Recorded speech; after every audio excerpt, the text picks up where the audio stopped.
Billy is literally trying to get the proxies killed. And by proxy, pun intended there by the way, Miyabi as well. Wait, hear me out. I know you might think this is crazy because he's like a dog and all goofy, but when you connect the dots and see the pattern, the only missing fact is that he's actually trying to kill the proxies. The Billy Kid in real life is a traitor. Our local Billy Kid is no different. In fact, that's the first thing we learn about him. If you check the description of his story vid, it literally says how Billy can and will betray you. But you might be thinking that with Miyabi's protection over the city, it's hard to see him doing much. But that's where you're wrong. Today, I'm going to prove to you that when things do escalate, we will all witness that Billy isn't just strong, he's strong enough that he can kill even Miyabi.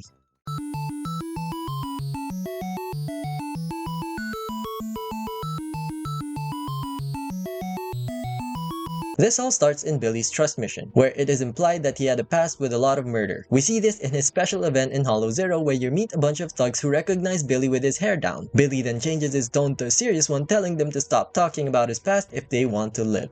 You know the old saying, bad guys always die because they start monologuing. Sometimes you should just keep your mouth shut. Sheesh, talk about cold steel, right? Caesar explains that Billy was already an SOC when she was still a kid. That means Billy was already out there murdering people before Caesar even became the leader of SOC, let alone be a part of it. And coupled with the fact that he got his guns from one of his friends when he left, we learned that Billy was using actual weapons when he was a champion of SOC. Or maybe even his fists. Reminds you of a certain crying devil or something, right? And here's the crazy part. Caesar's destructive power comes from having one of Billy's spare prosthetic arms. And generally, a person's arm is only 5 to 6% of their body mass. So if 5% of Billy is already destructive, you don't want to see him when he's serious. To give you a perspective on how strong Billy actually is, let me show you this clip of Caesar using 5% of his power. This ethereal canonically gives the entire roster trouble already, except for Miyabi. Caesar uses her bike to flatten this one and almost takes it out in that hit alone. We then see Caesar getting hit with that same bike, but uses Billy's prosthetic arm to guard herself. And as we see, it doesn't really damage her at all. So basically, 5% of Billy was already enough to have taken this ethereal down. Going by this alone, we know that Billy is at the very least on par with Miyabi in terms of raw strength. Whether you like it or not, Billy is actually holding back by using guns. Which begs the question,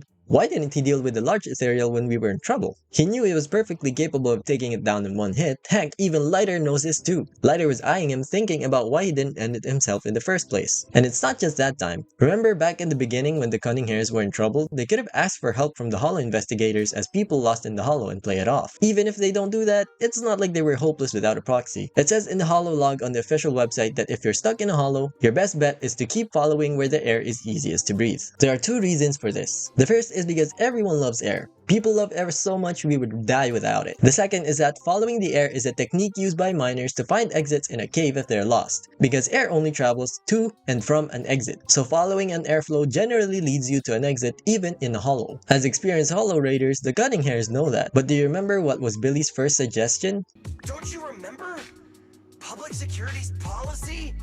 If you report a proxy, they may expunge your record. That's right, he wants to sell us out to investigators. That is not what a friend does. That's what a betrayer does. We should be thankful he's not just straight up shooting the proxies because it's pretty obvious he's out to get us. But even if he does choose to come after the proxies seriously, there are a few people who will help them. However, Billy is so strong that there is only one person among the current cast who can match him, and you already know who she is. Miyabi is the only one who can stand between Billy and his goals. While the victor might seem unclear at first given their strength, we have seen this fight happen somewhere before. The deciding factor is not in the game, but the references used for these two characters, which are Dante and Vergil. At their peak forms, Dante is a tiny bit stronger than Vergil. Going by that, you can imagine that Billy does have the upper hand in a full-fledged fight to the death. Okay, I know that does not say anything about a guaranteed win, but usually when two forces of equal strength collide, the deciding factor is something very, very, very small. Like the very tiny advantage Billy has in terms of raw power. And we all know what happened between Dante and Vergil. Score for Dante.